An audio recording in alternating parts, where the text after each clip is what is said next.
Hey guys, मेरा नाम है अभिषेक और आज हम बायोमैकेनिक्स का अपना वो क्वेश्चन सॉल्व करने जा रहे हैं जो हमने अपने इंस्टाग्राम पेज की स्टोरी में डाला था। ओके, तो क्वेश्चन है कि a person with the body weight of 966 Newton. Okay, अब यहाँ पे ये बता रहा है कि बॉडी वेट पर्सन का 966 न्यूटन है। ओके, तो नॉर्मली हम जब बॉडी वेट देखते हैं तो हम केजीज में बात करते हैं, ठीक है, केजी में बात करते हैं, ग्राम में बात करते हैं, ठीक। तो आप ये मुझे कमेंट सेक्शन में बताना कि 966 न्यूटन का जो वेट है वो कितना केजीज होगा, ठीक है। उसको जब हम केजीज में कन्वर्ट करेंगे तो कितना केजी वेट बनेगा।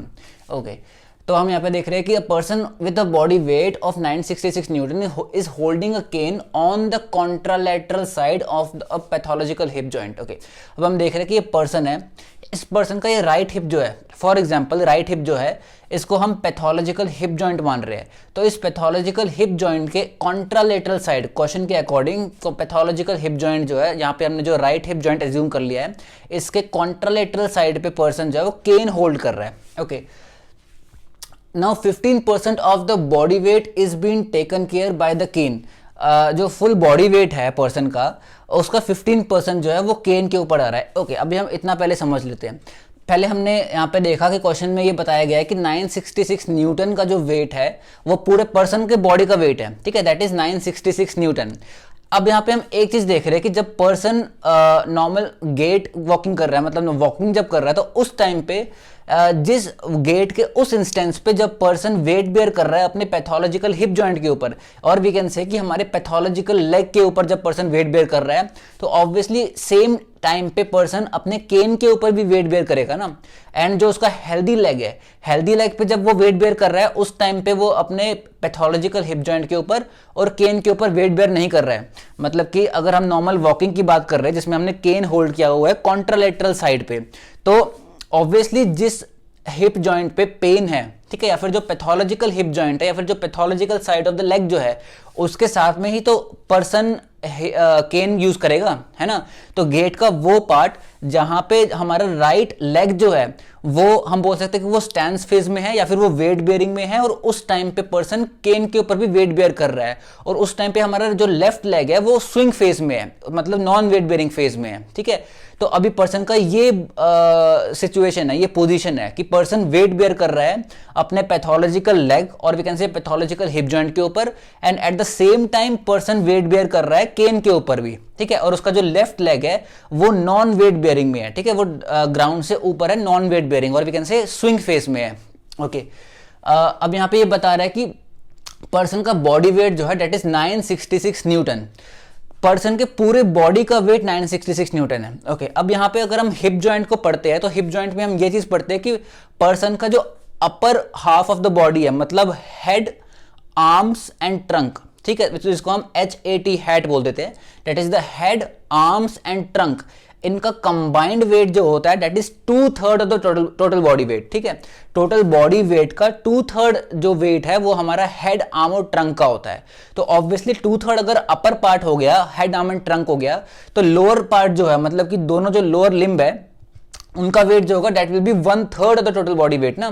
2/3 ऑफ बॉडी वेट है हमारा हेड, आर्म और ट्रंक का, तो जो लोअर लिम्ब जो है उनका जो कंबाइंड वेट होगा वो 1/3 ऑफ द बॉडी वेट होगा, ठीक है। तो वही चीज हम यहाँ पे देख रहे हैं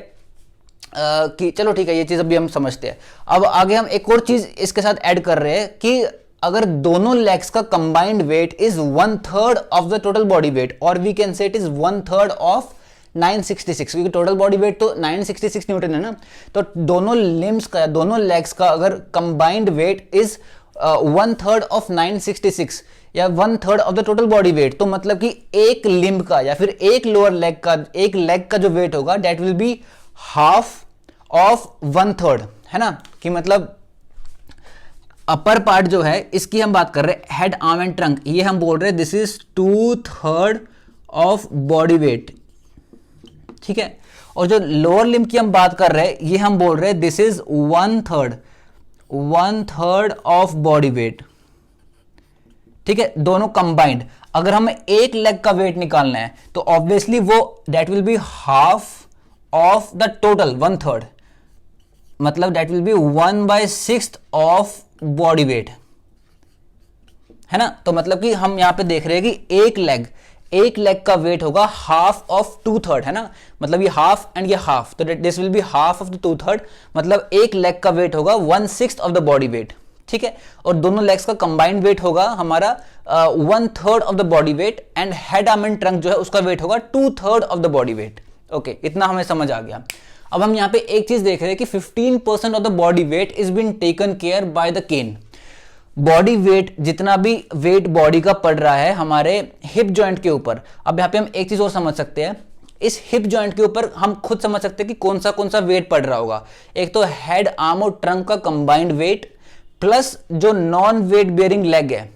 मतलब कि लेफ्ट लेग जो है जो कि नॉन वेट बेयरिंग है, इसके ऊपर तो वेट बेयर नहीं हो रहा है, तो ऑब्वियसली इसका जो लोड है वो भी हमारे इस हिप जॉइंट को, पैथोलॉजिकल हिप जॉइंट को ही लेना पड़ेगा ना। तो हम यहाँ पे कह रहे हैं कि इस पर्टिकुलर लेग का वेट प्लस हेड, आर्म और ट्रंक का वेट, ठीक है, कंबाइंड वेट जो होगा वो हमारा राइट हिप जॉइंट के ऊपर, और we can say pathological hip joint के ऊपर जा रहा है। ओके, अब यहां पे देख रहे हैं कि 15% of the body weight is been taken care by the cane. अब ऑब्वियसली ये जो हमने देखा कि जो 15% of body weight, 15% of body weight कौन सा वेट, जो हमारे हिप जॉइंट के ऊपर आ रहा है, मतलब कि 2/3 of head, arm and trunk and 1/6 of the body weight, है ना, मतलब 2/3 of the body wait that is the head, arm and trunk and 1/6 of the body wait that is the left leg, ठीक है। तो ये combined weight इसका 15% है, वो हमारे केन के ऊपर जा रहा है, ठीक है, इतना समझ गए हम। Movement arm of the cane is 50 centimetre और वी कैन से 0.5 मीटर, मतलब कि पैथोलॉजिकल हिप जॉइंट से जो हमारा केन है, ठीक है, ये केन का जो मूवमेंट आर्म है दैट इज 50 सेंटीमीटर। यहां पे हम देख रहे हैं कि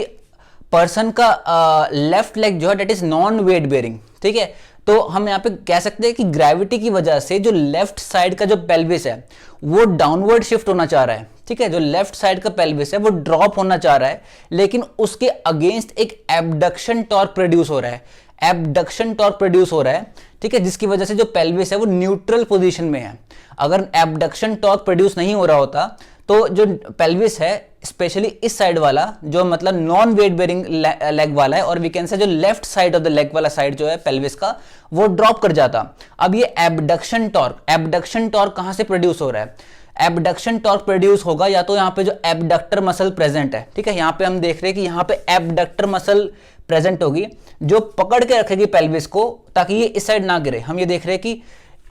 ये हमारा पेल्विस है, ठीक है, यहाँ पे पर्सन का नॉन वेट बेयरिंग है, तो ग्रेविटी की वजह से इस साइड का पेल्विस, लेफ्ट साइड का पेल्विस ड्रॉप हो जाना चाहिए था, लेकिन इस साइड पे हमारी एबडक्टर मसल है, ठीक है, एबडक्टर मसल है जो कि एबडक्शन टॉर्क दे रही है, और ये जो पेल्विस है ये न्यूट्रल पोजीशन में होल्ड हो रहा है, ठीक है, तो यहाँ पे जो एबडक्टर मसल है वो एबडक्शन टॉर्क दे रही है और न्यूट्रल पोजीशन में होल्ड हो रहा है हमारा पेल्विस, ठीक है, एक तो हम ये बोल सकते हैं। दूसरी चीज हम यहाँ पे देख रहे हैं कि यहाँ पे केन प्रेजेंट है, ठीक है, तो केन भी जो होता है, केन भी हमारा एबडक्शन टॉर्क प्रोड्यूस करता है कॉन्ट्रालेटरल साइड पे, मतलब कि पैथोलॉजिकल हिप जॉइंट के कॉन्ट्रालेटरल साइड पे अगर केन होल्ड किया हुआ है तो वो भी एबडक्शन टॉर्क देता है, ठीक है, तो ऑब्वियसली हम यहाँ पे देख रहे हैं कि दो स्ट्रक्चर्स है जो कि एबडक्शन टॉर्क देंगे पेल्विस को ताकि वो न्यूट्रल पोजीशन में रहे, एक तो हमारे हिप एबडक्टर्स एंड दूसरा हमारा केन। ओके, अब यहां पे देख रहे हैं कि movement arm of the, okay, movement arm हमने देख लिया कि movement arm of the cane from the pathological hip joint is 50 centimetre और 0.5 metre. Now how much is the joint compression? अब ये पूछ रहे हैं कि कितना जॉइंट कंप्रेशन होगा पैथोलॉजिकल हिप जॉइंट के ऊपर, provided that the abductor muscle torque on the side of the pathological hip joint is 52.6 Newton metre, ठीक है, मतलब कि जो हमारी एबडक्टर मसल है on the side of the pathological hip joint, ठीक है, जो कि ट्राई कर रही है पेल्विस को न्यूट्रल पोजीशन में रखने का, उसका जो टॉर्क है, उसका जो एबडक्शन टॉर्क है that is 52.6 newton metres. Okay, अब हमें कैलकुलेट करने कितना अमाउंट ऑफ कंप्रेशन आ रहा है on the pathological hip joint. Okay, सबसे पहले ये चीज बता दो कि कंप्रेशन अगर हमें कैलकुलेट करना होता है कि एक जॉइंट के ऊपर कितना अमाउंट ऑफ कंप्रेशन आ रहा है, तो वो कैलकुलेट करने के लिए सबसे पहले हम टोटल अमाउंट ऑफ वेट जो उस जॉइंट के ऊपर आ रहा है, मतलब कितना फोर्स उस जॉइंट के ऊपर आ रहा है, एक तो वो हम ऐड करते हैं, एक वो हम यूज करते हैं, प्लस उसके अराउंड जो भी मसल्स है, ठीक है, जो भी मसल्स उस पैथोलॉजिकल हिप जॉइंट या फिर उस पर्टिकुलर जॉइंट के अराउंड जो मसल्स प्रेजेंट है, उन मसल्स का फोर्स ऑफ कॉन्ट्रैक्शन क्या है, ठीक है, तो वो मसल्स का फोर्स ऑफ कॉन्ट्रैक्शन प्लस कितना अमाउंट ऑफ वेट उस जॉइंट के ऊपर आ रहा है, इन दोनों को ऐड करते तो हमारा total amount of joint compression निकल के आता है कि उस पर्टिकुलर जॉइंट के ऊपर कितना अमाउंट ऑफ जॉइंट कंप्रेशन पड़ रहा है। ओके, तो सबसे अब इसका सॉल्यूशन समझते हैं। अब हमने ऊपर से पर देख लिया इस पूरे स्ट्रक्चर को, अब हम इसका सॉल्यूशन देखते हैं। तो सबसे पहले 966 न्यूटन ऑफ बॉडी वेट, तो body weight is 966 newton, whole body weight is 966 newton. तो head arm and trunk holds 2/3 of the body weight. Okay, ये हमारा फैक्ट हमें पता है कि 2/3 of the body weight is hold by the head arm and trunk. That means the combined weight of both and the combined weight, मतलब एक तो head arm and trunk का है 2/3 of the body weight and combined weight of the both lower limb is 1/3 of the body weight. Okay, और we can say hence the weight of each lower limb का weight जो होगा that will be half of 1/3, that will be half of the 1/3, that will be 1/6 of the body weight. Okay, तो हमें इतना समझ आ गया कि इस लेफ्ट लेग का weight is 1/6 of the body weight and head arm and trunk का वेट है that is 2/3 of the body weight. Okay, तो हम यहां से कैलकुलेट कर सकते हैं हमारा टोटल जो अमाउंट ऑफ वेट है जो इस हिप जॉइंट के ऊपर आ रहा है। तो hence the combined weight of head arm and trunk and the non weight bearing leg, है ना, head arm and trunk and non weight bearing left leg is 2/3, मतलब 2/3 that is head arm and trunk, 2/3 plus 1/6 which is equal to 5/6, है ना, 2/3 plus 1/6 is 5/6, मतलब कि हमारा head arm and trunk plus non weight bearing leg का combined wait जो होगा that will B 5/6 of the total body weight. Okay, तो 5/6 of total body wait, that total body wait हमें पता है 966 न्यूटन है, तो hence head arm trunk and left leg का कंबाइंड वेट जो होगा that is 5/6 of 966, that is 805 Newton. तो हमें यहां से पता चल गया कि 805 न्यूटन का जो वेट है लेफ्ट लेग का, नॉन वेट बेयरिंग लेग का और हेड आर्म एंड ट्रंक का, वो आ रहा है हमारा इस हिप जॉइंट के ऊपर, वेट बेयरिंग हिप जॉइंट के ऊपर, या फिर we can say pathological hip joint के ऊपर। अब हमें वेट ऑफ HATLL, मतलब कि weight of the head arm trunk and the left leg, मतलब कि नॉन वेट बेयरिंग लेग का and head arm and trunk का जो कंबाइंड वेट है जो कि हिप जॉइंट के ऊपर आ रहा था, वो हमें मिल गया 805 न्यूटन, मतलब वो जो हमारा 5/6 ऑफ बॉडी वेट जो हमने कैलकुलेट किया दैट इज 805 न्यूटन। अब हम यहाँ पे एक चीज और देख रहे हैं कि 15% of the body weight is been taken care by the cane, ठीक है, मतलब कि वो टोटल वेट जो कि इस हिप जॉइंट के ऊपर, पैथोलॉजिकल हिप जॉइंट के ऊपर आ रहा है, उस वेट का 15% जो है वो केन ले रहा है, मतलब कि 805 न्यूटन जो हमने देखा head arm trunk and lower left leg जो है या नॉन वेट बेयरिंग लेग जो है, उसका 15% वेट जो है वो हमारा केन ले रहा है, मतलब कि amount of weight being taken care by the cane is 15% of HATLL, that is 15% of 805 newton, that is 120.75 newton, मतलब कि हमारा जो केन है वो 120.75 न्यूटन का वेट ले रहा है और बाकी जो हमारा बचा, मतलब head arm trunk and non weight bearing leg का जो वेट बचा, मतलब कि 805 टोटल माइनस जो केन ले रहा है दैट इज 120.75, मतलब कि hence actually weight being put on the pathological hip के ऊपर एक्चुअल वेट में जो वेट जो आ रहा है that is total head arm trunk and left leg का जो वेट है दैट इज 805 न्यूटन, ठीक है, दैट इज 805 न्यूटन माइनस जो वो वेट जो केन ले रहा है दैट इज 120.75 न्यूटन जो हमने यहाँ पे कैलकुलेट किया, ठीक है। तो 805 ऑफ HATLL माइनस जो 15% हमने कैलकुलेट किया केन का दैट इज 120.75 न्यूटन, वो हमारा निकल के आया 684.25 न्यूटन, ठीक है। तो मतलब कि एक्चुअल सेंस में अगर हमने वो वेट जो केन ले रहा है और उसके अलावा हेड आर्म ट्रंक एंड जो नॉन वेट बेयरिंग लेग है वो वेट जो हमने कैलकुलेट किया, तो एक्चुअल सेंस में जो अमाउंट ऑफ वेट या अमाउंट ऑफ कंप्रेसिव फोर्स जो कि पैथोलॉजिकल हिप जॉइंट के ऊपर आ रहा है वो हमारा निकल के आया 684.25 न्यूटन। ओके, अब हमें समझ आएगा कि एक्चुअली कितना अमाउंट ऑफ फोर्स इस हिप जॉइंट के ऊपर आ रहा है। अब हम बात करेंगे टॉर्क की। ओके, तो हम यहाँ पे देख रहे हैं कि अगर हमें अमाउंट ऑफ कंप्रेसिव फोर्स या कितना अमाउंट ऑफ जॉइंट कंप्रेशन जो निकल के आ रहा है अगर वो कैलकुलेट करना है तो उसके लिए एक तो टोटल अमाउंट ऑफ फोर्स जो कि इस जॉइंट के ऊपर पड़ रहा है प्लस यहाँ पे इसकी अराउंड जो मसल्स है वो जो एक्ट कर रही है, उनका जो कंप्रेसिव फोर्स है, उन दोनों को ऐड करेंगे तो हमारा total amount of joint compression निकल के आएगा। तो एक तो हमने head arm and trunk and lower left leg जो है उसका जो कंबाइंड वेट है, अगर हमने एलिमिनेट कर दिया केन जो वेट ले रहा है उसको, तो हमारा जो वेट निकल के आया वो हमारा निकल के आया 684.25 न्यूटन। ओके, अब हम टॉर्क की बात करते हैं तभी हम मसल के कंप्रेसिव फोर्स की बात कर पाएंगे। ठीक है, तो हम यहाँ पे देख रहे हैं कि also the abduction torque provided by the cane, जो केन है वो एबडक्शन टॉर्क प्रोड्यूस कर रहे हैं ना इस पेल्विस के ऊपर, ताकि ये पेल्विस न्यूट्रल पोजीशन में होल्ड रहे। तो the abduction torque provided by the cane, abduction torque कितना होगा, हमें मूवमेंट आर्म पता है, हमें इसका कितना वेट ये ले रहा है, कितना अमाउंट ऑफ फोर्स ले रहा है वो पता है, तो हम टॉर्क बता सकते हैं। ओके, तो हम यहाँ पे देख रहे हैं कि 120.75 मतलब torque is force times perpendicular distance. ठीक है, तो force into perpendicular distance is torque. तो फोर्स हमारा जो केन ले रहा है वो हमारा निकल के आया 120.75 न्यूटन, जो हमने यहाँ कैलकुलेट किया था 15% ऑफ HATL या 15% ऑफ 805 न्यूटन। ठीक है, तो वो हमारा निकल के आया 120.75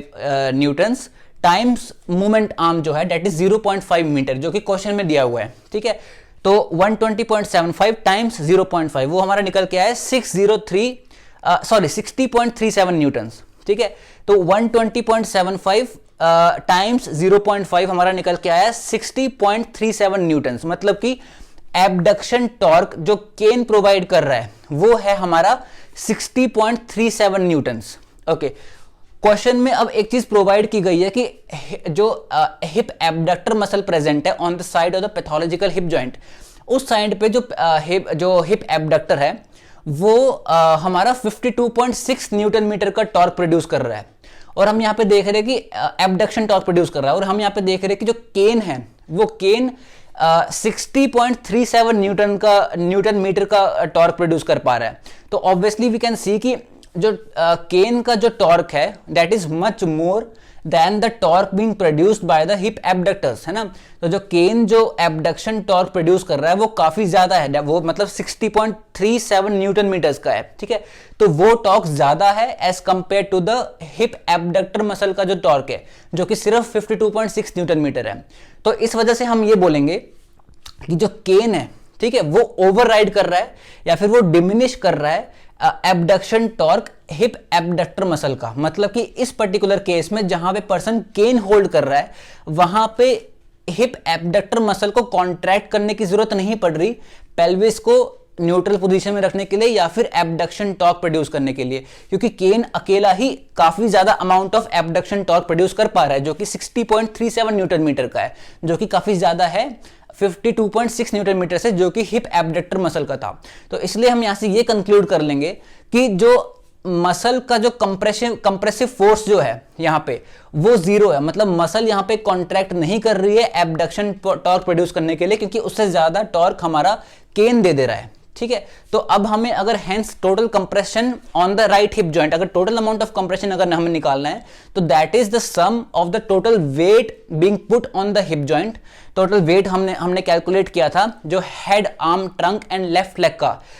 और वहां से हमने जो एलिमिनेट कर दिया था 15% जो केन के ऊपर आ रहा था, वो हमारा वेट निकल के आया था हमारा 684.25 न्यूटन्स। तो 684.25 न्यूटन्स प्लस यहां पे जो मसल प्रेजेंट है उनका कंप्रेसिव फोर्स, जो कि जीरो हो गया ऑब्वियसली, क्योंकि उसको ओवरराइड कर दिया हमारा एबडक्शन टॉर्क केन ने, तो मतलब प्लस 0 न्यूटन्स। तो मतलब total amount of compressive force on right hip joint हमारा निकल के आया 684.25 न्यूटन्स। ठीक है, तो मतलब टोटल हमारा अमाउंट ऑफ जॉइंट कंप्रेशन जो है राइट हिप जॉइंट के ऊपर, अगर पर्सन ने केन को कॉन्ट्रालेटरली होल्ड किया हुआ है तो the total compressive force will be